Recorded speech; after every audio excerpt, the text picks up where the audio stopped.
Mga Lodi, don't skip ads po tayo. Maraming salamat sa patuloy ninyong pagsuporta. Paki-like and share naman dyan mga Lodi. At sa mga gustong mag-donate sa ating GCash or regular na load, mag-comment lang po tayo.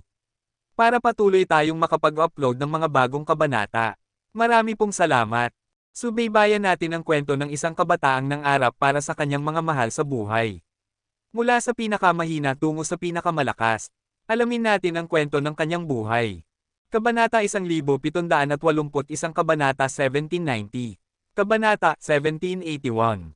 Sino ang lalaban? Naglibot ang mga titig ni Nawang Dingtian at iba pa, inisip nilang wala silang lakas para harapin ang duguan na si Luo Li, ngunit ang kalaban ay isang nakakatakot at mamamatay tao. Ako na lang. Nang makita ang mga disipulo ng sekta ng Wushu na hindi naglakas loob na lumaban, magaan na ngumiti si Yehan at naglakad patungo sa unahan. Nang makita si Yehan na lumalabas mula sa kampo ng mga disipulo ng sekta ng Wushu, tinitigan siya ng lahat sa mundo. Lumitaw si Zhu Luoli sa Zhuangman, at ang mga tanging makakalaban sa kanya rito ay sina Mei Xuanhai at Xie Xuanbing mula sa Chanfuman. Gayunpaman, bago iyon, natalo ni Yehan sina Gao Banshan at Gu Chen mula sa Zhuangman, at ang kanyang lakas ay nagpahirap sa lahat na maunawaan. Marahil, maliban kina Xie Xuanbing at Mei Xuanhai, siya na lamang ang makakapangahas makipaglaban kay Zhu Luoli. Mas mataas pa. Siyempre, kung talagang may ganoong nakakatakot na lakas si Yehan. Mahirap sabihin sa ngayon, maliban na lang kung lalabanan niya si Zhu Luoli, saka lang malalaman. Tiningnan ni Li Tangshan ang binata na lumabas, at nakahinga siya ng maluwag. Walang sino man sa sekta ng Wushu ang kalaban ni Zhu Luoli.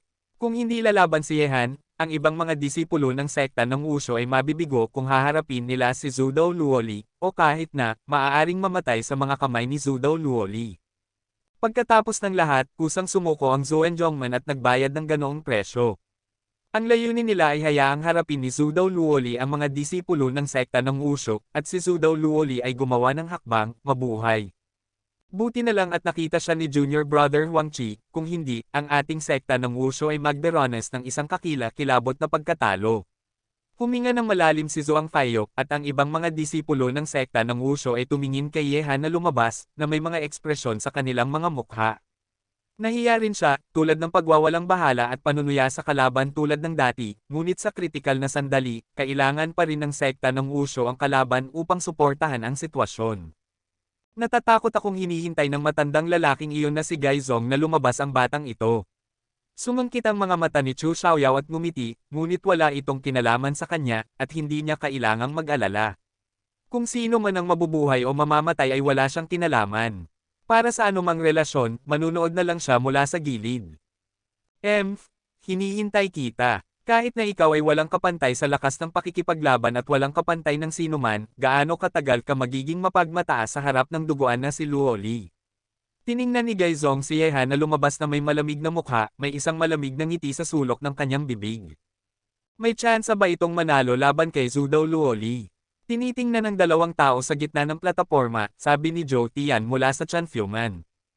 Nang marinig ito, walang sinuman sa mga disipulo ng sekta ng Chanfo ang sumagot, kahit si Xie Xuanbing ay hindi ito mahulaan. Ang kanyang titig ay nanatili kay Yehan ng ilang sandali, na parang pinipilit niyang makita ang lalim ni Yehan.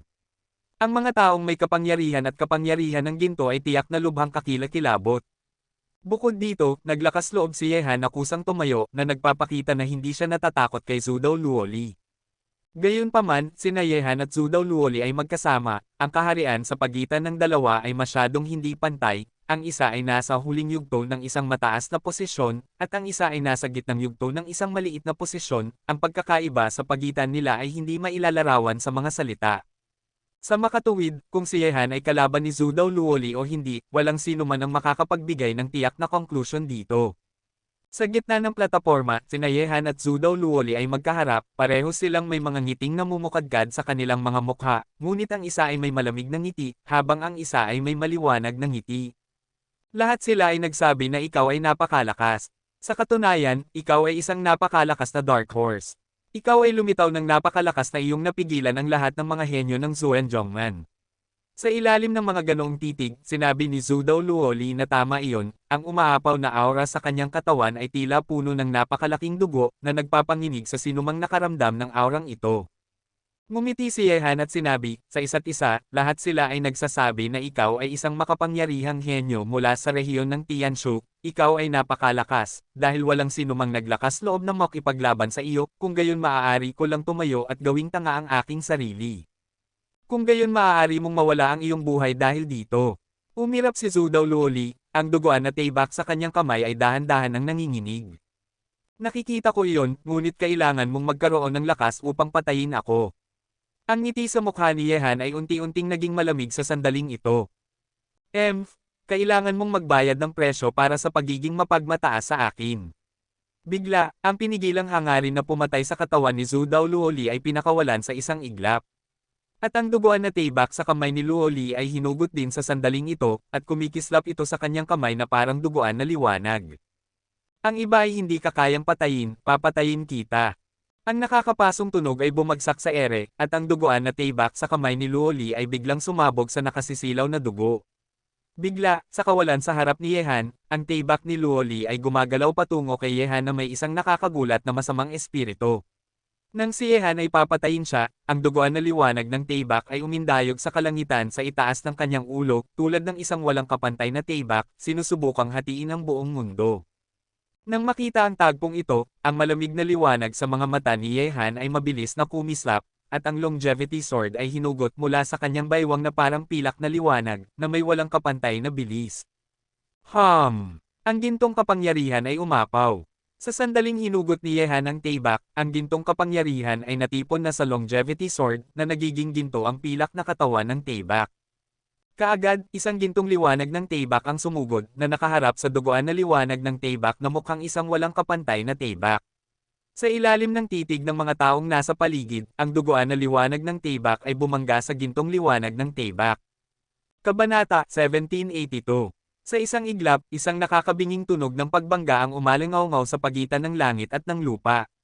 Ang epekto ng dalawang nakakatakot na puwersang ito ay nagparamdam sa lahat ng isang nakakatakot na puwersa ng pagkabigla na nagmumula sa kawalan, at ang pagwawala ng kapangyarihan ay nagwalas sa nakapalibot na mundo na parang isang malakas na hangin. Bigla, habang umuungal ang nakakatakot na pagbangga, isang figure ang lumipad pabaliktad sa ilalim ng pagbangga, at ang mga yapot nito ay kasko sa makapal na layer ng yelo upang lumikha ng mga nakasisilaw na apoy. Ang lalaking iyon ay natalo.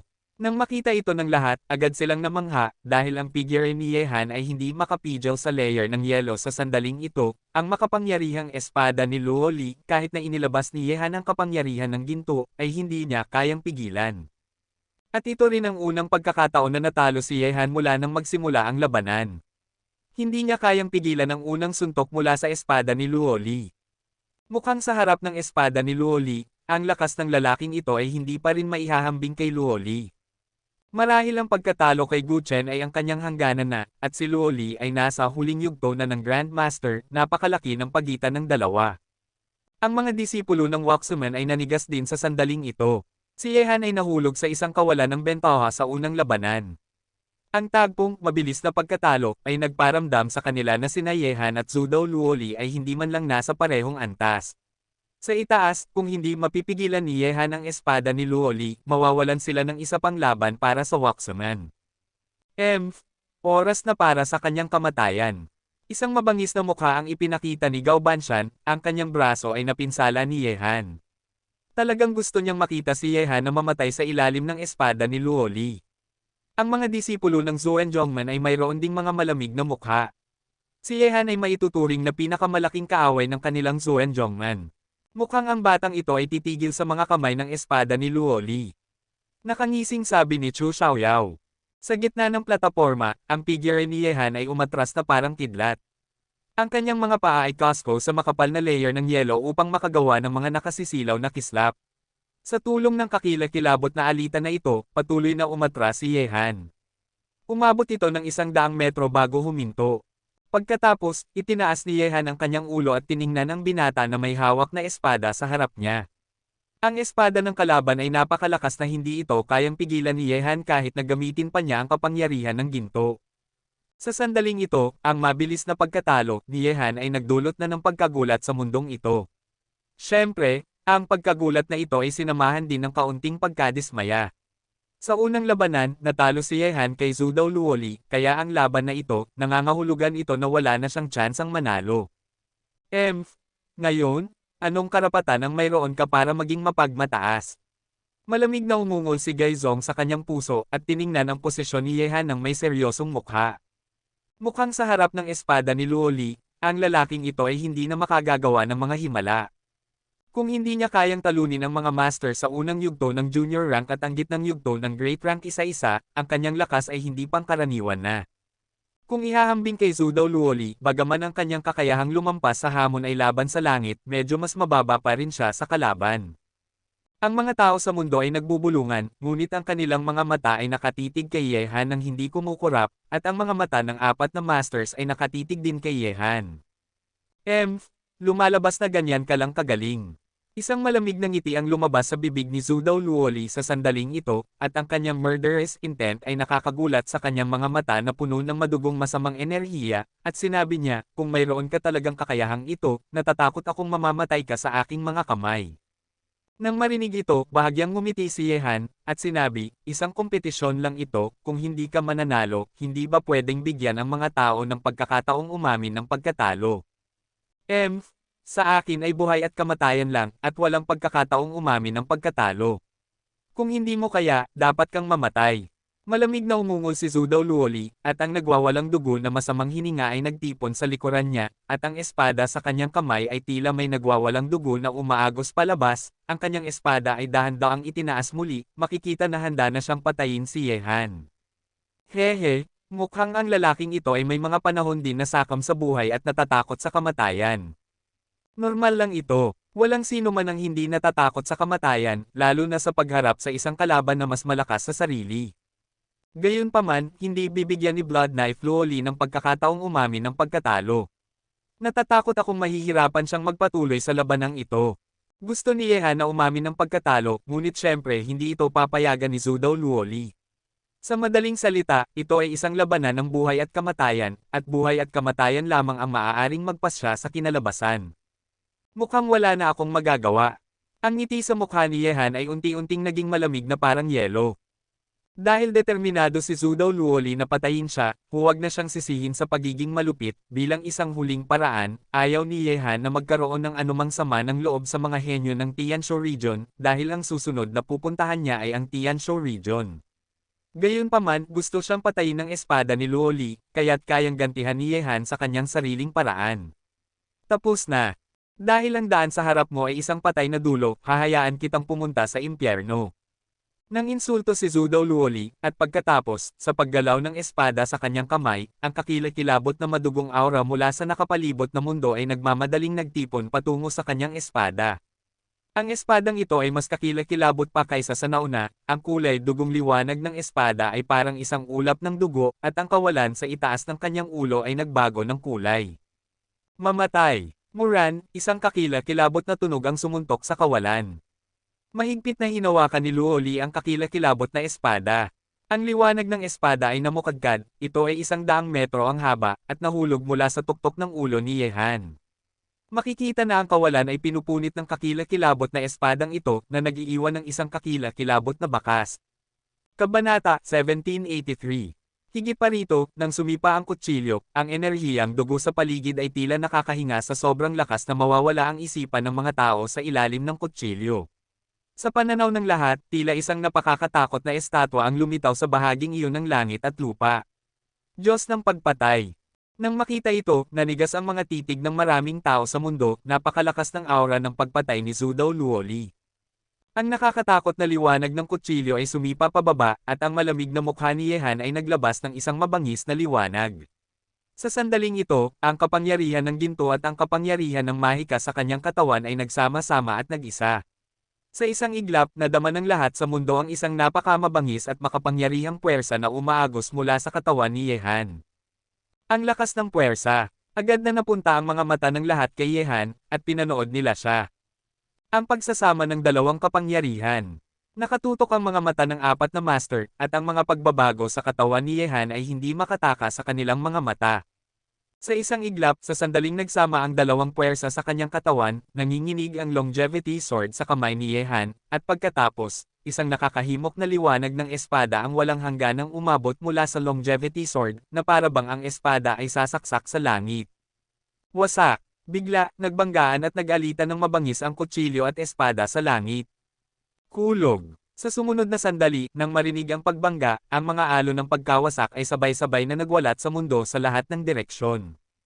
Sa ilalim ng epekto ng puwersang iyon na sumisira, nadama ng lahat na ang kawalan sa kanila ay nanginginig ng mabangis, na para bang mababasag ito anumang oras at babalik sa kaguluhan, kaya't ang apat na sekta ay hindi mapigil ang umatras ng ilang distansya. Gayunpaman, sa ilalim ng pagyanig na ito, ang dalawang figure na unang nakaranas nito ay umatras sa sandaling ito. Nang makita ito, napuno ng takot ang mga mata ng lahat. Si Yehan at Zhu Luoli. Nagbanggaan silang muli, at ang lakas sa pagitan ng dalawa ay tila pantay. Lumabas. Gayunpaman, sa mismong sandaling ito, si Yehan, na umatras, ay kumaway ng kanyang kanang kamay, at pagkatapos, isang itim na liwanag ang sumabog mula sa kanyang katawan. Ang itim na liwanag na ito ay naging isang figure, mabilis na parang kidlat, at lumapit kay Luoli, ang kutsilyong dugo na umatras din. Suntok ng demonyong langit. Sa pagitan ng langit at lupa, ang isang nakakapangilabot na malalim na tinig ay parang kulog, at sa kawalan sa harap ni Zhu Luoli, ang figurang naging itim na liwanag ay biglang sumuntok, at ang nakakatakot na enerhiya ng demonyo ay natipon sa kamao, diretso patungo sa dibdib ni Zhu Luoli. Sa sandaling ito, si Luoli, ang kutsilyong dugo na umatras, ay walang pagkakataong umiwas, at ang bilis ng itim na liwanag na ito ay napakabilis. Bago pa siya makatugon, ang nakakatakot na kamao ay bumagsak na parang meteorite sa kanyang katawan. Boom! Ang kamaong naglalaman ng nakakatakot na enerhiya ng demonyo ay tumama sa katawan ni Luoli. Sa sandaling ito, si Luoli ay tila nakaranas ng isang kakilakilabot na suntok, at ang bilis ng pagsabog ay mas mabilis pa, at ang dugo sa kanyang bibig ay patuloy na umaagos na parang bukal, at pagkatapos ay ang kanyang katawan ay bumagsak ng malakas sa patong ng yelo, na nagdulot ng panginginig sa paligid. Nang makita ito, ang taong nanunood sa eksena ay hindi mapigil ang kumurap ang mga mata sa takot, paano ito nangyari? Kaya ikaw, Luoli, ay wala namang iba kundi iyan. Nakatayo na may hawak na espada, tinignan ni Yehan si Luoli na mukhang mahina at namamatay, at ngumiti ng malamig. Dito, wala sa mga henyo sa apat na sekta ang kanyang kapantay, kahit si Luoli mula sa rehiyon ng Tianshu. Nang makita si Luoli, na mukhang matamlay at namamatay, at nagsusuka ng dugo, halos hindi magreaksyon ang lahat sa mundo sa resulta ng mabilis na pagbabagong iyon. Sa sandaling ito, si Luoli, na mayroon namang ganap na bentahe, ay natalo, at ang pagkatalo ay napakasakit. Paano ito nangyari? Hindi, paano naman may dalawa sa lalaking ito? Ano ang nangyayari? Sa sandaling ito, napansin ng lahat ang itim na figure na nakatayo sa harap ni Luoli. Ang taong ito ay eksaktong kapareho ni Yehan. Kanina, sinuntok niya ng malubha si Luoli, na iniwan si Luoli na walang pagkakataong lumaban. Nang ang apat na master ay nagulat sa wakas na ito, pinapanood din nila ang eksena. Ang biglaang pagkatalo ni Luoli, ang nakakagulat na pagbabagong ito, ay hindi inisip ng sinuman sa mundong ito, at ang susi sa kanyang pagkatalo ay nasa mismong sandaling ito. Nakatayo sa harap niya, nakatingin sa kanya. Ang intensyon na pumatay sa mga mata ni Luoli ay nakakagulat, at ayaw na ayaw niyang matalo ni Yehan ng biglaan. Siya ay isang henyo mula sa rehiyon ng Tianshu, at kilala siya sa rehiyon ng Tianshu, ngunit ngayon ay natalo siya. Sa mga kamay ng isang binata na hindi pa niya naririnig o nakita. Bumalik. Kabanata 1784. Kumaway si Yehan ng kanyang kamay, at pagkatapos, sa ilalim ng mga nagulat na mata ng lahat sa paligid niya, ang avatar ay naging isang itim na liwanag at pumasok sa isipan ni Yehan, nawawala ng walang bakas sa isang iglap. Doppelganger. Nang makita ang eksena, isang ekspresyon ng pagkagulat ang muling lumitaw sa mga nakakagulat na mga mata sa paligid niya, clone, at ito ay isang pisikal na clone, anong uri ng martial arts ito? Upang magkaroon ng gayong mahimalang kakayahan. Bukod dito, ang lakas ng pakikipaglaban ng clone na iyon ay hindi gaanong mahina kaysa sa tunay, at mayroon itong parehong kakayahan tulad ng tunay. Isang kakaibang tao, mayroon siyang ganoong makapangyarihang avatar. Kumislap ang mga mata ni Tian Yanzi na may emosyon, at ang paulit-ulit na paglalantad ng mga trump card ni Yehan ay nagparamdam sa kanila na mas hindi nila mabasa ang binatang ito na hindi kilalang pinagmulan. Ang mahiwagang aura na nagmumula sa hindi nakikitang ay parang isang ulap ng hamog. Damn it, natalo niya si Luoli. Galit na galit si Gaizong, si Luoli ay isang master na kanyang kinuha sa isang malaking halaga. Sa sandaling ito, ang taong parehong nagulat at galit ay ang Zuan Chongmen.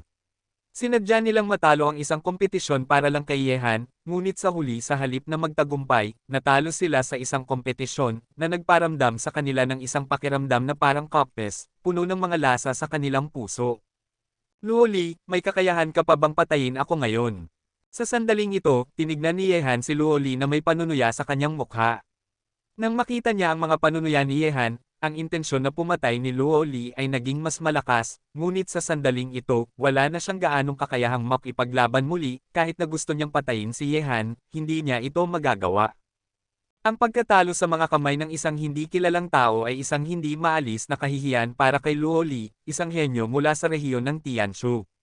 Napakaganda, ang pagkatalo ngayon, ako, si Luoli, ay tiyak na kukunin ang iyong ulo upang hugasan ito kung may pagkakataon ako sa hinaharap. Kung hindi ko gagantihan ang paghihiganti na ito, hindi ko ito hahayaang mawala. Dahan-dahang tumayo si Luoli. Ang mga titig na ipinupukol sa kanya ay hindi na niya kayang tiisin, isang henyo mula sa rehiyon ng Tianshu, at pagkatapos, ang figurang may dalang nakakatakot na intensyon na pumatay ay lumipad ng diretso sa malayo. Nang makita ito, nanlamig ang mga mata ni Yehan. Tila, sa halip na patayin si Luoli, nagkamali siya, at ang kabilang panig ay hindi ito pahalagahan. Kung hindi mo alam kung ano ang gagawin, sa susunod, darating ako para kunin ang iyong ulo. Walang pakialam na tinitigan ni Yehan ang direksyon kung saan umalis si Luo, at pagkatapos ay sinulyapan niya ang posisyon ng Zuenjong Gate. Kapag nawala na ang eksperto na ito, malamang na sila ang mga huling natitira sa labanang ito ng apat na sekta. Gayunpaman, pagkatapos talunin si Luoli, hindi natapos si Yehan. Para sa kanya, ang pag-unlad ng labanan ng apat na pinto ay napakabagal. Sa halip na maghintay para sa natitirang dalawang master na lumaban, mas mabuting manguna sa paghahanap sa kanila. Sa makatuwid, pagkatapos umalis ang mga mata ni Yehan mula sa Zuenjong Gate, napunta na ito kay Yixian Gate.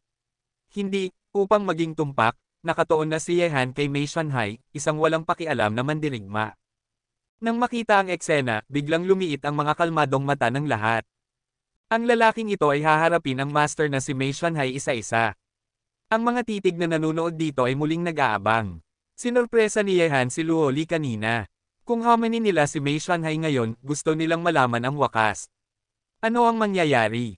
Hehe, matapang. Mahinang ngumiti si Tian Yanzi, at pagkatapos ay sinulyapan niya si Zia Xuanbing, ang panganay na disipulo ng Chanfu sect. Sa ilalim ng mga titig ng lahat, si Mei Shanhai ay hindi gaanong nagsalita, at dumiretso sa labas ng kampo ng Yixianmen, nakatitig ng diretso kay Yehan na may walang pakialam na mga mata, at sinabi, pagkatapos talunin si Luoli, may balak din akong hamanin ka, Yehan. Tila nagkataon tayo. Mahinang ngumiti si Yehan, at sinabi, magdesisyon tayo ng resulta gamit ang isang galaw, paano iyon? Oo, may hawak akong kutsilyo, hindi ko alam kung ligtas mo itong matatanggap.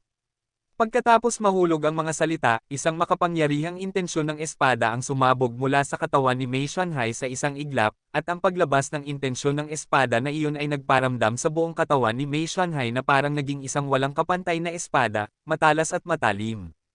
Espada. Sa isang malakas na sigaw, ang espada sa likod ni Mei Shanhai ay kusang lumabas sa kaluban nito, at pagkatapos ay mahigpit itong hinawakan ni Mei Shanhai sa kanyang kamay. Sa isang iglap, ang nakakatakot na intensyon ng espada ay naging mas nakakatakot at mapagmataas. Ang espada ay tumatagos sa libu-libong milya. Bigla, ang liwanag ng espada na kasing taas ng langit at lupa ay pumapatay kay Yehan. Sa sandaling ito, tila ang espada na lang ang natitira sa mundo. Ang liwanag ng espada ay sisira sa lahat. Sa sandaling ito, ang espada ni Mei Shanhai ay mas nakakatakot kaysa sa espada ni Zhou Luoli. Sa pagharap sa espada ni Mei Shanhai, si Yehan ay hindi naman naglakas loob na basta-basta itong seryosohin, ang kanyang avatar ay nanginginig sa kanyang katawan. Sa sandaling ito, ang aura sa katawan ni Yehan ay biglang sumulpot, mas malakas at mas nakakatakot kaysa dati, doble ang kanyang lakas ng pakikipaglaban, ang kapangyarihan sa katawan ni Yehan sa sandaling ito ay lubhang nakakatakot. Ano ang nangyayari, bakit biglang tumaas ng ganoon ang aura ng lalaking ito? Naramdaman ito, ang mga ekspresyon ng apat na master ng sekta ay lahat ay nagulat. Ang ganitong uri ng lakas ay marahil sapat na upang maging kasing taas ng rurok ng huling yugto ng dakilang karangalan, pababa. Hiwa. Winisiwas ni Yehan ang espada, at ang kapangyarihang naipon sa kanyang katawan ay biglang sumabog at pinakawalan sa longevity sword. Ang nakakagulat na ningning ng espada ay sinalubong ang mapagmataas na liwanag ng espada, at sa sandaling iyon, ang ningning ng espada ay nilamon ang espada, ang liwanag ay bumagsak patungo sa katawan ni Mei Shanhai. Nang makita ito, ang mukha ni Mei Shanhai na tila hindi nagbabago sa loob ng libu-libong taon ay biglang nagpakita ng isang ekspresyon ng pagkagulat, at siya ay umatras at umatras. Kabanata 1785. Boom! Bumagsak ang nakasisirang liwanag ng espada, at ang nakakatakot na puwersa ay tumama sa plataporma. Sa sandaling ito, nadama ng lahat ang pagyanig ng buong plataporma. Ang ganitong nakakagulat na puwersa ay nagpahinto sa buong mundo. Ang kapangyarihan ni Yehan ay lalong lumakas ng paulit-ulit, parang isang walang hanggang hukay na talagang hindi kapanipaniwala. Natalo ako. Nakatayo si Mei Shanhai sa malayo, may nakatalukbong na espada, alam niya na ang lakas na taglay ng binata sa kabilang panig ay hindi niya kayang makipagkompetensya. Inaamin ko, ang mga mata ni Yehan ay mainit na mainit. Ang pagsabog ng espada kanina ay hindi naman inilabas ang lahat ng kapangyarihan sa kanyang katawan, at sabik pa siyang makipaglaban muli. Pagkatapos, habang ang mga tao sa mundo ay nasa pagkagulat pa rin, ang mga mata ni Yehan ay napunta na kay Xia Xuanbing ng Chanfuman. Nang makita ito, ang mga hindi maipaliwanag na nagulat na mga mata ng langit at lupa ay muling nanginginig. Ang lalaking ito ay gustong hamanin si Xia Xuanbing ng paulit-ulit. Ang pagkatalo ni Mei Shanhai ay napakabilis, parang kidlat. Bagamat ang espada ni Mei Shanhai kanina ay marahil mas malakas kaysa sa kutsilyo ni Zhou Dao Luoli, ang espada ni Yehan kanina ay nalampasan din ang kanyang mga nakaraang laban, at ang ganitong uri ng kapangyarihan ay umabot sa isang nakakagulat na antas. Natatakot ako na sapat na ito upang makipagkompetensya sa mga master sa huling yugto ng Grandmaster. Bilang isang junior high ranking na nasa gitnang yugto, ngunit nagtataglay ng gayong makapangyarihang kapangyarihan, ang ganitong uri ng bagay, bukod sa pagkikita nito, ay hindi pa naririnig dahil ang pagkakaiba sa pagitan ng dalawa ay talagang napakalaki. Walang paraan na ang ganitong makapangyarihang puwersa ay mapigilan sa katawan ng isang cultivator.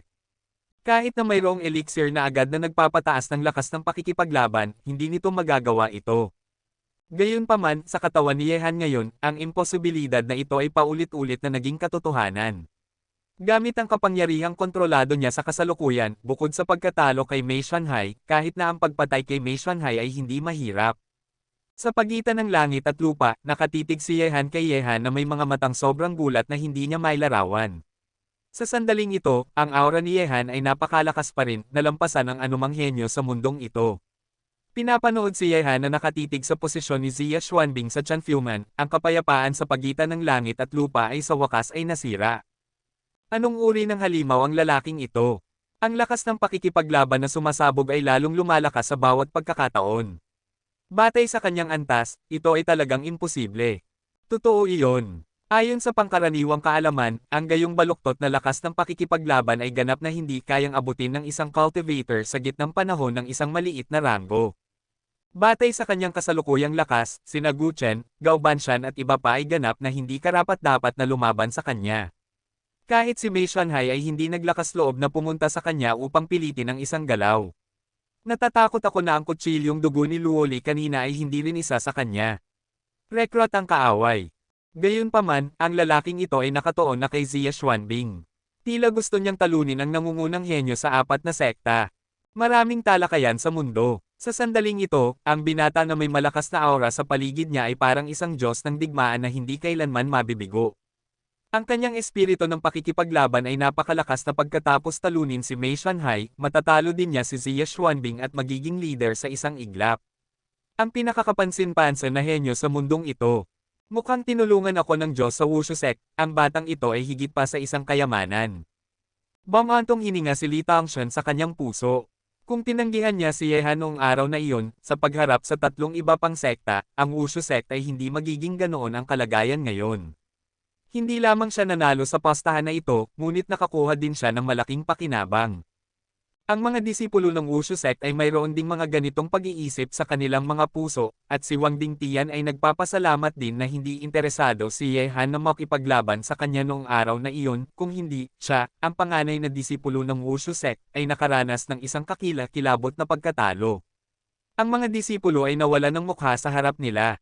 Sa sandaling ito, ang pinaka-hindi komportable sa puso ay marahil ang Zuenjongman lamang. Ang pagganap ni Yehan ay lalong sumisidhi. Para itong tinek na nakatusok sa kanilang lalamunan.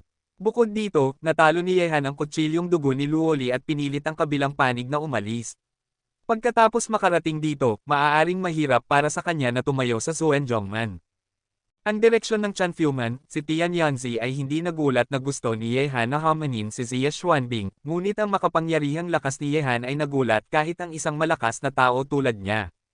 Sa oras na ito, si Xia Xuanbing ay lumabas din mula sa kampo ng mga disipulo ng Chanfuman sa ilalim ng tahimik na titig ng imbitasyon ni Yehan sa pakikipaglaban. Nakasuot siya ng puting Daoist robe, may hawak na sinaunang espada sa kanyang kamay, at may aura siyang parang yelo sa kanyang katawan.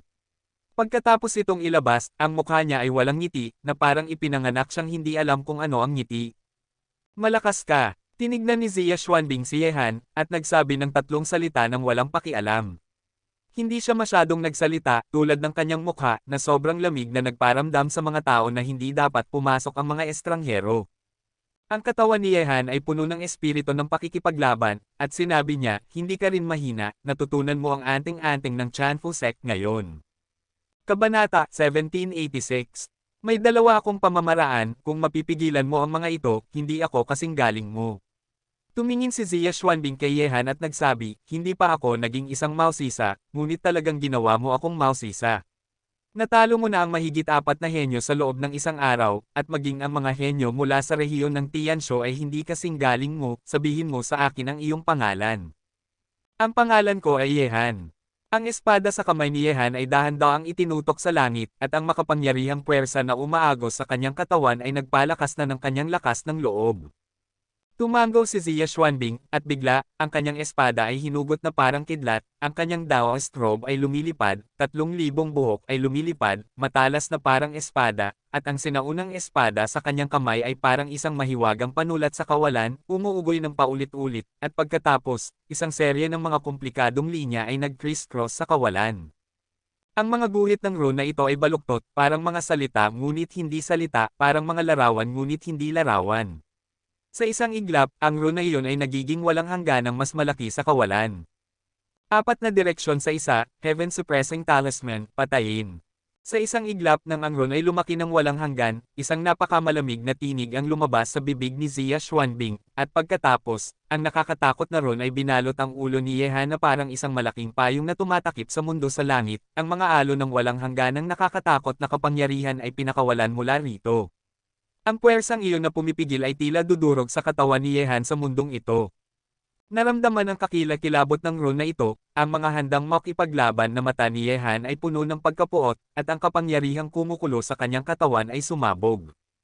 Basag! Sumigaw si Yehan ng malakas, ang nakakatakot na tunog na iyon ay parang isang hindi mapipigilang sound wave, na may malakas na kapangyarihan na tumatagos, tumutusok sa langit, at sa sumunod na sandali, sa ilalim ng mga nagulat na mga titig sa paligid niya, ang nakakagulat na liwanag ng espada ay direktang pamunit sa langit.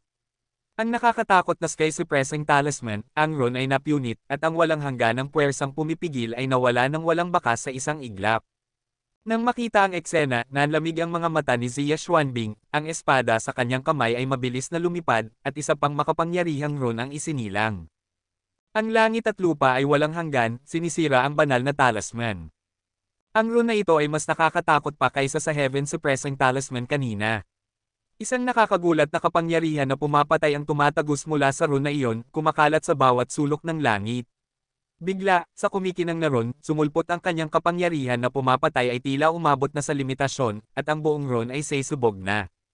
Wasak! Isang mahinang sigaw ang pinakawalan ni Xia Xuanbing, at sumabog ang kapangyarihan sa Miserable God Talisman, at ang buong Miserable God Talisman ay sumabog na parang kulog, at pagkatapos, ang lahat ng walang hangganang kapangyarihan na pumapatay ay sumugod sa posisyon ni Yehan. Walang awa na pinunit ng puwersang ito. Nang makita ang eksena, nagulat ang lahat sa mundo, ang pag-atake ni Xia Xuanbing gamit ang rune ay talagang nakakatakot. Gayunpaman, ang ekspresyon ni Yehan ay hindi nagbago. Ang liwanag ng espada sa kanyang kamay ay nanginginig, at ang walang hangganang kapangyarihan ay parang isang alon. Si Xia Xuanbing ay hindi man lang naglakas loob na lumaban, at umatras ng mabangis. Hindi mapigilan ni Xia Xuanbing ang kapangyarihang nagwawalis ni Yehan. Ang ganitong uri ng kapangyarihan ay agad na pumihil sa kapangyarihan na pumapatay sa Destroyer Talisman. Kung pipilitin ni Xia Xuanbing na lumaban, siya ay masasaktan lamang ng ganitong uri ng kapangyarihan. Nang makita ang figurang umatras ng mabangis, alam ng lahat sa mundo na natalo si Xia Xuanbing kahit na sila ay nagulat. Ngayon na ang dalawang galaw ay naipasa na, ang Heaven Suppressing Talisman at God Extinguishing Talisman ni Xia Xuanbing ay hindi kayang pigilan si Yehan. Lahat ng mga mata sa paligid ng mundo ay nanunood kay Yehan sa sandaling ito. Sa ilalim ng kanilang titig, ang aura ni Yehan ay bumabalik sa normal at doble na ang kanyang lakas ng pakikipaglaban. Ang kapangyarihan na taglay ni Yehan ay lubhang nakakatakot. Dito, walang henyo ang makakapigil sa kanyang kapangyarihan. Kung gusto mo talagang makipagkompetensya kay Yehan, marahil ang mga master lamang na nasa pinakamataas na antas sa huling yugto ng Grandmaster. Walang isa sa 1 bilyon na may ganitong abnormal na kakayahan sa paghamon na may mas mataas na antas, marahil mas masahol pa, alam ni Mei Shanhai na sa mas makapangyarihan at malawak na Tianshu domain, maaaring mahirap maghanap ng isang tao na tulad ni Yehan. Ang mga henyo sa listahan ng mga hari sa langit ay napaka-monstrous, halos maituturing na isang henyo na hinahamak ang hindi mabilang na mga kapantay. Gayunpaman, hindi nila nagawa ang mga ganitong baluktot na bagay tulad ni Yehan noong sila ay mahina. Ngayon, si Yehan, ang nakasisilaw na itim na kabayo na ito, ay na-refresh na ang pag-unawa sa larangan ng martial arts sa mga tao sa mundo, kaya ano pa ang nasa gitnang yugto ng junior rank. Maaari pa rin itong makipagkompetensya sa mga master sa huling yugto ng Great Zone, at tapakan sila sa kanilang mga paa. Anak ko, hindi ko talaga alam kung paano siya nag-cultivate ng ganoong lakas. Bamantong hininga si Tian Yanzi. Gamit ang malakas na pagganap ni Yehan ngayon, gamit ang talento na ito, maaaring pumunta siya sa isang lugar tulad ng 4 na dakilang langit na dominyo. Ang mga malalaking lugar ay magiging mga nakasisilaw na henyo. Inaamin ko, sa sandaling ito, tinignan ni Yehan si Xia Xuanbing na nasa tapat, at nagsabi. Nang marinig ito, ang ekspresyon ni Xia Xuanbing ay nanatiling hindi nagbabago, tinakpan niya ang kanyang espada, at nagsabi, gamit ang iyong baluktot na lakas, karapat-dapat kang manalo. Pagkatapos magsalita, si Xia Xuanbing ay malamig na naglakad patungo sa kampo ng mga disipulo ng Chan Fuman. Napangiti si Yehan, at naglakad din patungo sa kampo ng mga disipulo ng Wushu Sect. Nakipaglaban siya ng 3 sunod-sunod na laban at natalo ang 3 nangungunang mga batang master, sina Luo Li, Mei Shanhai, at Xia Xuanbing. Wala nang gagawin si Yehan. Gayunpaman, nanalo si Yehan ng 3 sunod-sunod na laro. Sa sandaling ito, ang Wushu Sect ay nanalo ng 8 laro at natalo ng 3 laro. Sa mga ito, si Yehan ay nanalo ng 6 na laban, at si Huang Qi ay nanalo ng 1. Isang piling disipulo ng Wushu Sect isang panalo. Kabanata 1787. Siyempre, ang ganitong uri ng ranggo ay nagpabilis sa Waxman na maabutin ang Chan Fuman. Ngayon, ang mga panalo ng Zhuan Zhongman at Yixianmen ay hindi kasing ganda ng sa Waxman. Ang susunod na labanan ay nagpapatuloy pa rin, at ang mga disipulo ng 3 iba pang sekta ay halos lumitaw na, ngunit sina Wang Dingtian at Zhuang Faiyao ng Wushu Sect ay wala pa, kaya ang susunod na labanan ay para sa kanila. Sa huli, hinamon ni Zhuang Faiyao si Zhou Tian mula sa Chan Fuman at natalo sa isang laro. At nakipaglaban si Wang Dingtian laban kay Zhuan Zhongmen Jiquan Guchen, at madaling nanalo. Pagkatapos ng lahat, si Jiquan Guchen ay malubhang nasugatan ni Yehan, at ang kanyang lakas ng pakikipaglaban ay bumaba ng husto. May 9 na panalo at 4 na pagkatalo. Ang record ng panalo ng Wushu Sect ay nangyari na nasa ibaba ng Chanfu Sect, na nasa pangalawang pwesto, at sa wakas ay tinanggal nito ang reputasyon na palaging nasa ilalim. Ang mga nasa ranggo pagkatapos ng Wushu Sect ay syempre ang Yixian Sect at Zhuanzhong Sect. Gayunpaman, ang Zhuanzhong Sect ay naging pang-ibaba na ngayon. Ang labanan ay dumating na sa kasalukuyan, at sa wakas ay natapos na. Ang ganitong uri ng ranggo ay hindi lamang nagulat sa mga taong nanood ng labanan, maging si Li Tongshan, ang master ng 4 na sekta, ay hindi inaasahan ito. Siyempre, si Li Tongshan ay natural na masaya na manalo sa pangalawang pwesto. Han, kung hindi dinala ni Yehan ang Wushu Sect ng 6 na panalo, sa pagkakataong ito ang Wushu Sect ay maaaring hindi maalis ang sombrero sa ilalim. Hehe. Tila si kapatid na Gaichong ay talagang nanalo ng isang magandang kapalaran at nanalo ng una. Sinulyapan ni Li Tongshan ang direksyon ng Zhuan Chongmen. Mayroong isang nakatagong intensyon na pumatay na sumasabog. Sa kasaysayan, ang Zuanzhongmen ay hindi kailanman naranggo sa ika-4, ngunit sa pagkakataong ito ay nakaranas ito ng Waterloo, at lahat ng ito ay dahil ang Waxuman ay kumuha ng isang baluktot na batang master upang daijin ang 4 na henyo, at ang Waxuman ay maaaring magranggo pangalawa, halos ang kanyang sariling kredito. Iniisip ito, ang malamig na mga mata ni Gaizong na nakatingin kay Yehan ay naging mas matindi, ang katotohanan na ang Zuanzhongmen ay napunta sa puntong ito ay dahil sa kinamumuhian na binata. Hehe, binabati kita, kapatid na Tangshan. Sa oras na ito, ngumiti si Tian Yanzei kay Li Tangshan, at nagsabi, dahil natapos na ang kompetisyon, oras na upang buksan ang 9 na palapag na palasyo ng yelo, at pagkatapos ay depende na ito sa iyong sariling swerte. Nang marinig ito, si Li Tangshan ay nagsabi na may ngiti, syempre, ngunit ang pagbubukas ng 9 na palapag na palasyo ng yelo ay nangangailangan sa akin na maghintay para sa 4 sa atin na magtulungan. Gusto ko lang malaman kung mayroon bang pagtutol si kapatid na Gechong. Nang marinig ito, si Gaizong ay bumantong hininga ng malamig, kayang-kaya pa ng aking Zuenjong sect na matalo. Ang pagbubukas ng 9 na palapag na palasyo ng yelo ay nangangailangan ng pinagsamang pagsisikap ng 4 na master ng sekta. Siyempre, wala itong kinalaman sa lakas, ngunit ang 4 sa kanila ay may hawak ng susi upang buksan ang pintuan ng 9 na palapag na palasyo ng yelo. Sa ganitong mga kalagayan, kung tumanggi si Gaizong na sumang-ayon, ang 3 iba pang grupo ay saisalakay sa kanya mula sa Zuenjong sect. Kung ganoon, magsimula na tayo. Sabi ni Chu Xiaoyao pagkatapos tumingin sa 3 iba pang master ng sekta. Sinabi na ang mga titig ng ilang master ng gate ay nakatingin sa marilag na palasyo ng yelo na 10,000 metro ang layo. Ang palasyo ng yelo na itinayo sa ibabaw ng iceberg ay napakamarilag, umaabot sa mga ulap na nagbibigay sa mga tao ng pakiramdam na hinahamak ang mundo. Pagkatapos, nakita ko ang isang bagay na katulad ng isang bronze mirror na lumitaw sa mga kamay ng 4 na master ng sabay-sabay. Sa bronze mirror, may kumikinang na liwanag, marahil nadama nito ang pag-iral ng iba pang bronze mirror. Ang bronze mirror ay naglalabas ng malaki, na nagiging isang sinag ng liwanag at kumikinang sa langit. Nang makita ito, nagbago ang mga kilos ng 4 na master ng sekta, at tinipon nila ang maliwanag na mga sinag ng liwanag sa mga bronze mirror sa kanilang mga kamay sa isang punto, at ang 4 na sinag ng liwanag ay nagsama-sama, at pagkatapos, isang mas maliwanag na liwanag ang tumama sa 9 na palapag na palasyo ng yelo. Sa ilalim ng titig ng lahat sa mundo, nang ang sinag ng liwanag na iyon ay tumama sa 9 na palapag na palasyo ng yelo, ang buong palasyo ng yelo ay tila nanginginig ng malakas, na parang isang sinaunang pintuan ay dahan-daang bumubukas sa ilalim ng palasyo ng yelo. Tinitig ng lahat ang ilalim ng 9 na palapag na palasyo ng yelo na 10,000 metro ang layo. Sa ilalim ng liwanag na iyon, isang pinto ay talagang nabuksan sa sandaling ito. Bigla, isang mas malamig na aura ang kumalat mula sa loob ng 9 na palapag na palasyo ng yelo. Ang palasyo ng yelo ay nabuksan na. Sa pagitan ng langit at lupa, ang mga mata ng isa't isa ay nagninangas na parang apoy.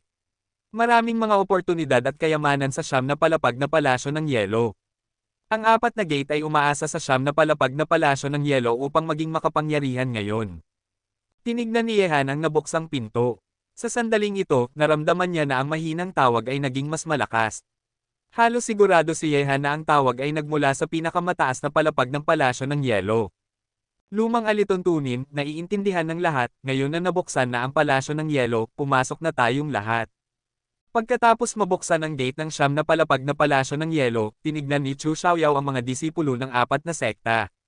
Bawat isa ay nagpadala ng 10 tao sa labanan, ngunit ang bilang ng mga taong pumapasok sa 9 na palapag na palasyo ng yelo ay hindi pareho.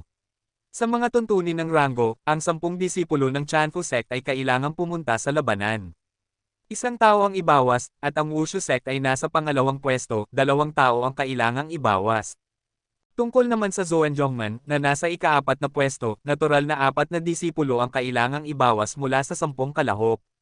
Sa makatuwid, mas mataas ang ranggo sa labanan ng 4 na gate, mas maraming lugar ang makukuha. Pagkatapos ng lahat, kung may isang disipulo pa na pumapasok sa 9 na palapag na palasyo ng yelo, ang mga pagkakataong makuha ay maaaring mas malaki, at sa sandaling makatagpo ang isa ng isang mabigat na kayamanan sa 9 na palapag na palasyo ng yelo, mas maraming tao ang magkakaroon ng mas malaking kapangyarihan. Kabanata 1788. Pagkatapos mahulog ang mga salita ni Chu Xiaoyao, ang mga tao mula sa Yixian sect ang nanguna sa pagsugod patungo sa siyam na palapag na palasyo ng yelo, at ang mga lider ay sina Mei Shanhai, Leng Feiyang, at Yun Zhongchan. Nang makita ito, ang Zhuan Zhongman at Chen Fuman ay nagmadali rin sa siyam na palapag na palasyo ng yelo sa pamunguna ng mga nakatatandang disipulo ng kani-kanilang paaralan. Yehan, Terena, maraming mga oportunidad at kayamanan sa siyam na palapag na palasyo ng yelo, at depende na ito sa ating swerte. Sabi ni Wang Chi kay Yehan, at sabay-sabay na nagtungo ang lahat patungo sa siyam na palapag na palasyo ng yelo. Sa ibabaw ng iceberg, mayroong isang pasukan na 3 hanggang 4 na talampakan ang taas sa ilalim ng siyam na palapag na palasyo ng yelo. Sa itaas ng pasukan ay isang makapal na bloke ng yelo na parang isang sirang batong dragon. Mula sa pasukan, may nakakatakot na lamig na nagmumula rito, lumabas. Sa sandaling ito, ang mga miyembro ng 3 iba pang sekta ay nakapasok na sa siyam na palapag na palasyo ng yelo. Pagkatapos tingnan ni Yehan ang pasukan ng palasyo ng yelo, sinundan niya si Huang Chi at ang iba pa papasok sa palasyo ng yelo. Gayunpaman, pagkatapos makapasok ni Yehan sa palasyo ng yelo, ang mahinang pakiramdam ng pagtawag sa kanyang isipan ay lalong lumakas. Ang ganitong uri ng pagtawag ay tila isang tinig na puno ng tukso. Patuloy nilang inaakit si Yehan. Ang lamig sa loob ng siyam na palapag na palasyo ng yelo ay mas masahol pa kaysa sa labas. Kahit na ginamit na ni Yehan ang banal na apoy ng Suzaku upang labanan ang nakakatakot na temperatura, nakaramdam pa rin siya ng kaunting lamig sa kanyang katawan. Sa unang palapag, mayroong mga eskultura ng yelo na may iba't ibang hugis sa lahat ng dako, nakatayo na parang mga haligi ng bato sa palasyo ng yelo, at ang mga nakapalibot na pader ay gawa sa yelo, at ang lahat ay naglalakad sa yelo, ang mga alingaw-ngaw ay umalingaw-ngaw sa palasyo ng yelo. Huwag tumigil sa unang palapag. Kahit na may mga kayamanan dito, kinuha na ito ng 4 na sekta natin sa loob ng maraming taon. Pagkatapos sabihin ito ni Wang Dingtian, dumiretso siyang naglakad sa loob ng unang palapag. Para sa siyam na palapag na palasyo ng yelo, ang 4 na disipulo ay mukhang pamilyar na pamilyar. Hindi nagtagal, sinundan ni Yehan ang mga disipulo ng Wushu sect sa harapan ng isang teleportation array. Ito ang teleportation array na papunta sa ikalawang palapag. Pagkatapos makapasok sa ikalawang palapag, ang kapaligiran dito ay katulad ng unang palapag.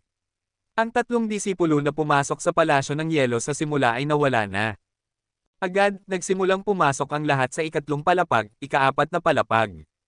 Pagdating sa ika-7 palapag, natuklasan ni Yehan at ng iba pa na may mga disipulo ng Chen Fuman, Yixianmen at Zhuan Zhongman sa palapag na ito. Sa sandaling ito, sa palapag na ito, ang mga disipulo ng Sanmen ay nakakalat sa 3 direksyon. Tinignan ito ni Yehan, at sa sandaling ito, may nakadiscover na ng pag-iral ng isang lihim na silid dito, at pagkatapos masira ang eskultura ng yelo, magkakaroon ng ilang simpleng batong jade. Kung mayroong isang pagtuklas, magkakaroon ng natural na labanan. Gayunpaman, sa ika-7 palapag na ito ay ang lahat ng piling disipulo ng 3 sekta, at ang mga nangungunang disipulo ay wala sa palapag na ito. Bukod dito, pagdating sa ika-7 palapag, naramdaman ni Yehan na papalapit na siya ng papalapit sa tawag na iyon. Magpatuloy tayong umakyat. Sinulyapan ni Yehan si Huang Chi at ang iba pa, at hindi na siya makapaghintay na umakyat at tumingin. Agad, ang mga piling disipulo ng Wushu sect ay nanatili rin sa ika-7 palapag upang magsiyasat. Sina Yehan, Huang Chi, Wang Dingtian, at Zhuang Fayo ay pumunta sa ika-8 palapag. Dumating sa nangungunang disipulo ng Sanmen. Sina Zia Xuanbing, Zhou Tian, at Lin Tianxing mula sa Chanfu sect, sina Mei Shanhai, Leng Feiyang, at Yun Zhongchan mula sa Yixian sect, sina Gu Chen at Gao Banshan mula sa Xuanzhong sect ay narito. Gayunpaman, sa sandaling ito, ang 8 taong ito ay lahat ay nakatingin sa isang table tang yelo, na kasing kinas ng jade, at 4 o 5 talampakan ang taas, ngunit sa sandaling ito, mayroong talagang kaunting liwanag ng yelo sa tabletang yelo, kumikinang. Nang makita sina Yehan at ang iba pa na lumabas mula sa teleportation formation, sina Zia Xuanbing at ang iba pa ay tumingin sa kanila at pagkatapos ay patuloy na tumingin sa monumentong yelo dahil ito ang unang pagkakataon na nakita nila ito. Hoy, ang ganitong uri ng sitwasyon ay hindi pa nangyayari noon. Nang makita ang kumikinang na monumentong yelo, lumiwanag ang mga mata ni Huang Chi. Hindi ito ang unang pagkakataon na bumisita sila sa ika-8 palapag ng siyam na palapag na palasyo ng yelo. Maraming beses na nilang pinag-aralan ang monumento, ngunit wala pa rin silang nakitang anumang bakas.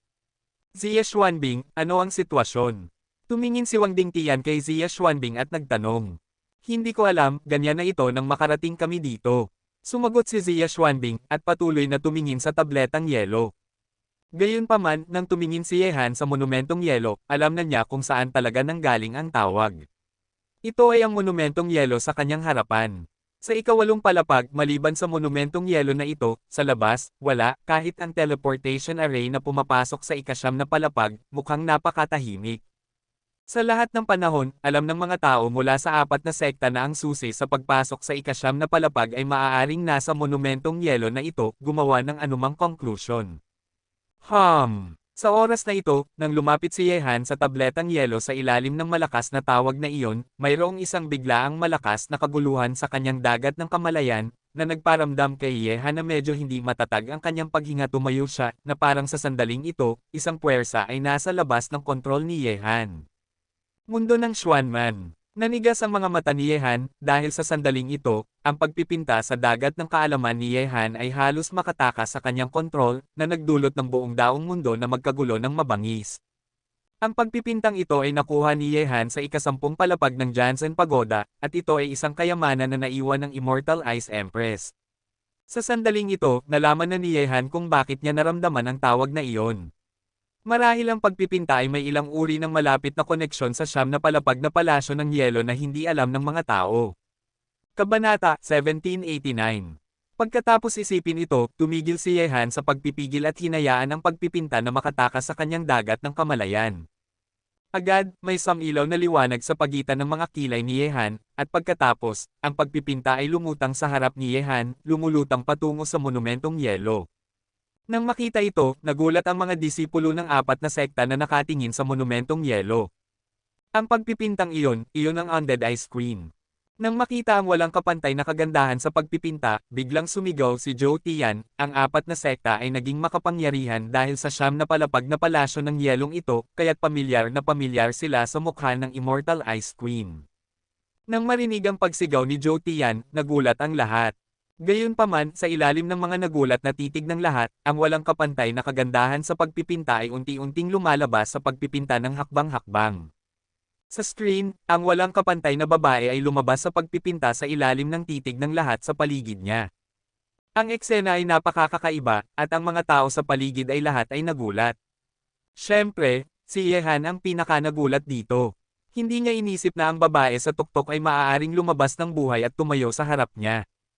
Ang babaeng ito ay kaakit-akit at marangal, na may balat na parang nyebe na nananatili. Ang kanyang maitim at nagyayelong mga mata ay parang mga nagyayelong iceberg na hindi matutunaw sa loob ng libu-libong taon. Ang kanyang maislan na ilong ay nagpapakita ng matatalas na linya, at ang kanyang bahagyang nakapikit na manipis na mga labi ay tila may senyales ng kawalang awa. Ang nakakatakot na kagandahan ng magandang mukha na iyon, at ang pagmamalaki sa mga sulok ng mga mata at kilay ay parang isang peacock. Makikita na ang babaeng ito ay tiyak na napakamabangis sa kanyang mga kilos, at ang pagmamataas na nasa madilim na mga mata ay isang uri ng karangalan na hindi inilalagay ang sinuman sa mundo sa kanilang mga mata. At siya ang nakakatakot na makapangyarihang tao na yumanig sa mundo ng tao, ang Immortal Ice Empress, isang kakaibang babae na may nakamamanghang talento.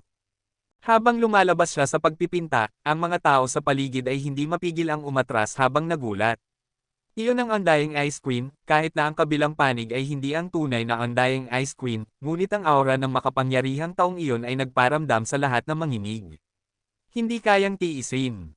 Ang babae ay mayabang na nakatayo sa ere sa harap ng monumentong yelo, ang kanyang matalas at mapagmataas na mga mata ay tila nakatingin sa lahat, na parang sa sandaling ito, pinanood na niya ang lahat, sa ilalim ng kanyang titig, maging ang mga tao rito sila ay lahat ng nangungunang henyo mula sa iba't ibang grupo, at lahat sila ay nakakaramdam ng kahihiyan.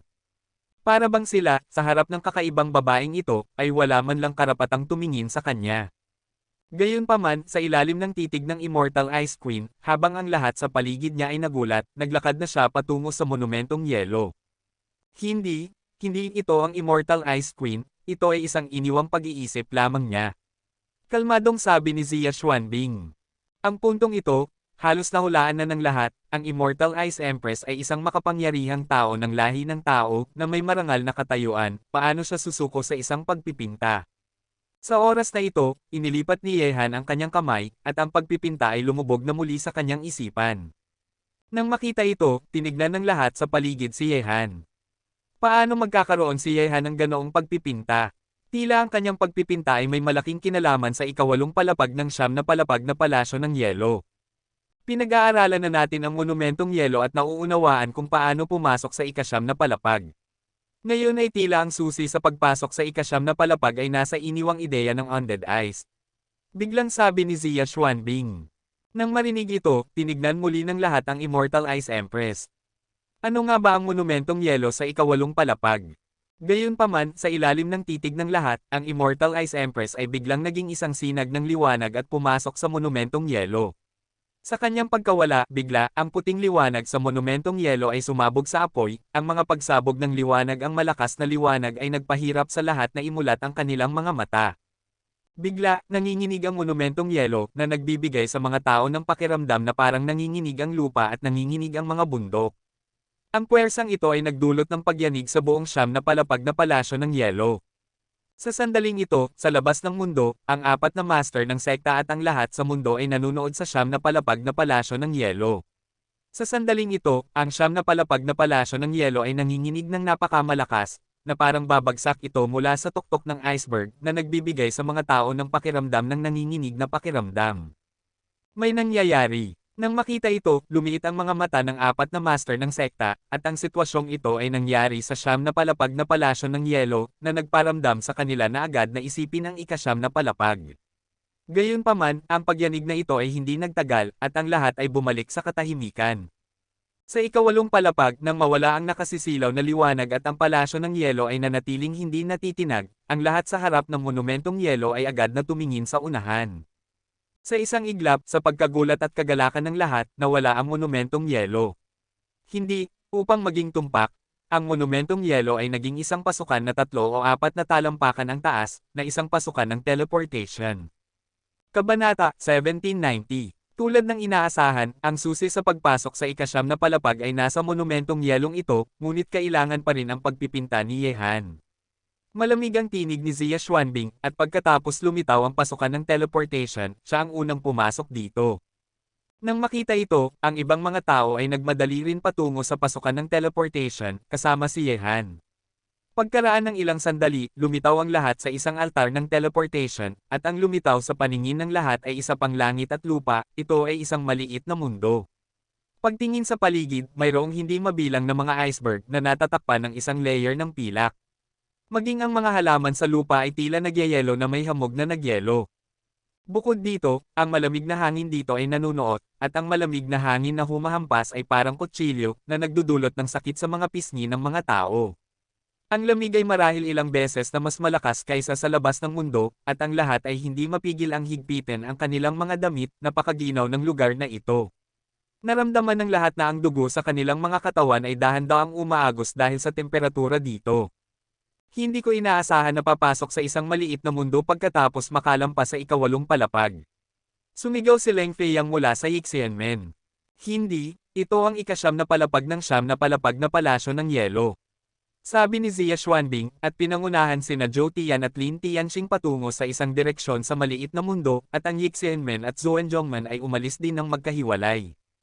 Kapatid na Ye, gusto mo bang sumama sa amin o mag-isang maglakbay? Pagkatapos umalis ang 3 iba pang sekta, tinignan ni Zhuang Feiyo si Yehan at nagtanong. Nang marinig ito, si Yehan ay nagsabi na may ngiti, upang maiwasan ang mga tunggalian, sa tingin ko mas mabuting mag-isa. Tumango si Zhuang Feiyo. Naintindihan nila ang ibig sabihin ni Yehan. Si Yehan ay hindi mula sa Wushu sect. Kapag nakahanap siya ng Chongbao, tiyak na magkakaroon ng mga tunggalian sa pagitan nila. Yehan, mag-ingat ka, sabi ni Wang Qi. At umalis kasama sina Wang Dingtian at Zhuang Feiyo, iniwan si Yehan mag-isa sa altar ng teleportation. Sa oras na ito, pagkatapos umalis ng lahat, nakita nila si Yehan na naglalakad sa kawalan sa kanyang harapan, at ang magandang figurang iyon ay muling lumitaw, ang mukha ay malamig at marangal pa rin, nakatitig kay Yehan. Nang makita ito, kalmado ang ekspresyon ni Yehan. Ang dahilan kung bakit hindi siya sumama kina Huang Qi at sa iba pa ay dahil ang pakiramdam ng pagtawag ay hindi pa nawawala. Sa sandaling ito, ang kamalayan na naiwan ng Undead Ice ay muling lumitaw, na nagpatunay lamang na ang haka-haka ni Yehan ay nakumpirma. Agad, ang Immortal Ice Queen ay nagtungo sa isang direksyon sa kawalan, lumulutang sa kawalan na parang multo. Nang makita ito, hindi tumigil si Yehan, ang banal na apoy ng Suzaku ay direktang tumatakip sa kanyang katawan, at pagkatapos ay sumunod sa likod ng Immortal Ice Queen. Ang bilis ng Immortal Ice Queen ay napakabilis na kahit na sa buong pagsusumikap ni Yehan, halos hindi niya ito maabutin. Dalawang figure, ang isa sa harap at ang isa sa likod, ay mabangis na tumakbo sa mundong ito sa loob ng isang oras, at sa wakas ay nakarating sa isang palasyo. Ang palasyong ito ay isang palasyo ng yelo rin, ngunit hindi ito kasing laki ng palasyo ng yelo sa labas. Pagdating dito, biglang naramdaman ni Yehan na ang temperatura sa nakapalibot na mundo ay nagyelo, at mahinhin na makikita na ang ilang mga agos ng hangin ay nagyayelong-yelo, at nahulog sa lupa ng pira-piraso. Tinignan ni Yehan ang palasyo ng yelo sa kanyang paningin. Kahit na ang palasyo ng yelong ito ay hindi kasing laki ng palasyo ng yelo sa labas, napakadelikado nito, na parang ito ang natutulog na palasyo ng Immortal Ice Queen, na nagbibigay sa mga tao ng pakiramdam na nag-iisa na nakatira sa isang kubo. Gayunpaman, sa harap ng gate na pumapasok sa pasukan ng palasyo, mayroong isang mahiwagang disenyo, na tila isang uri ng karagdagang kapangyarihan, at ang disenyo na ito ay hamarang sa pasukan. Ang disenyo na ito ay medyo katulad ng Jiugongge. Sa disenyo, mayroong sinaunang ang mga font dito ay nakakalat at pinagsama-sama, at walang disenyo, at hindi nila mabubuo ang isang kumpletong pangungusap. Nang makita ito, kumunot ang noo ni Yehan, at huminga ng dahan-dahan, ngunit ang nakakatakot na lamig dito ay nagdulot ng agad na pagyayelo ng daloy ng hangin ni Yehan sa yelo, at nahulog ng patak-patak. Kaya't maiisip ng isa, anong uri ng temperatura dito ang naabot. Tila kung gusto mong pumasok sa palasyong ito, kailangan mong maunawaan ang disenyo na ito. Ang mga mata ni Yehan ay dahan-dahang tumingin sa pag-iisip sa likod ng Immortal Eye sa kanyang tabi, ngunit, nakaharap kay Yehan, ang mga mata ni Han na ay tila nagtatanong. Ang pag-iisip ng Immortal Ice Empress ay walang ekspresyon o pahiwatig, siya ay isang ideya lamang na naiwan ng Immortal Ice Empress, na responsable sa paggabay, sa sandaling matapos ang misyon, mawawala siya ng walang bakas. Nang makita ito, hindi rin inilagay ni Yehan ang kanyang pag-asa sa kanya. Ang pasukan sa palasyo ng yelo ay hinaranggan ng disenyo na ito, at hindi kayang makapasok ni Yehan sa palasyo ng yelo. Mula sa disenyo na iyon, naramdaman ni Yehan ang isang alon na pinagpala ng makapangyarihang kapangyarihan. Kung mayroong isang malakas na pag-atake, ang kapangyarihan ni Yehan ay hindi kayang sirain ang disenyo na ito. Agad, ang mga mata ni Yehan ay tumutok sa disenyo na ito, nakahawig ng isang siyam na parisukat na disenyo na may mga sinaunang font dito, ngunit ang mga font na ito ay napakakalat, kinakalkula ayon sa siyam na palasyo at 8 trigram. Suot ang siyam na sapatos, isa sa kaliwa, 3 sa kanan, 7 sa kanan, 2 at 4 may mga balikat, at 8 o 6 ay mga paa. Sa bawat isa sa mga parisukat na ito, ang kaukulang mga font lamang ang pumapasok dito, at maaaring may pagkakataon na masira ito. Iniisip ito, si Yehan ay lumutang palapit sa disenyo ng Jiugongge. Kahit na ang font dito ay luma na, si Yehan, na nasa mundong ito ng halos 1 taon, ay alam pa rin ito. Ang mga mata ni Yehan ay nakatuon sa mga nakakalat na font, at ayon sa kalkulasyon, si Yehan ay tumayo sa harap ng siyam na parisukat na disenyo sa loob ng kalahating oras. Sa oras na ito, gumawa si Yehan ng isang biglaang pagkilos, inililipat ang isa sa mga karakter sa isang parisukat. Bigla, nakita niya ang ibang mga karakter na lumilipad ng magulong sa siyam na parisukat na disenyo, na nagparamdam kay Yehan na nahihilo. Pagkatapos, si Yehan muli siyang bumaril, at bumagsak sa isa pang font na parang kidlat, na ginagawa itong isang kombinasyon. Body. Tinignan ni Yehan ang dalawang pinagsamang karakter, kumunot ang kanyang noo, bigla, isang kislap ng kaliwanagan ang sumabog mula sa mga mata ni Yehan. Sa sandaling ito, biglang naisip ni Yehan ang isang posibilidad. Agad, tumigil si Yehan sa pag-aalinlangan, at ang kanyang kanang kamay ay patuloy na lumalabas na parang kidlat. Ang mga magulong font na iyon ay pinili ng eksakto ni Yehan, at patuloy na inayos kasama ang mga naunang font. Pagkaraan ng ilang sandali, 10 kumikinang na gintong font ang lumitaw sa siyam na parisukat na disenyo. Isang bulaklak, isang mundo, isang dahon, isang body.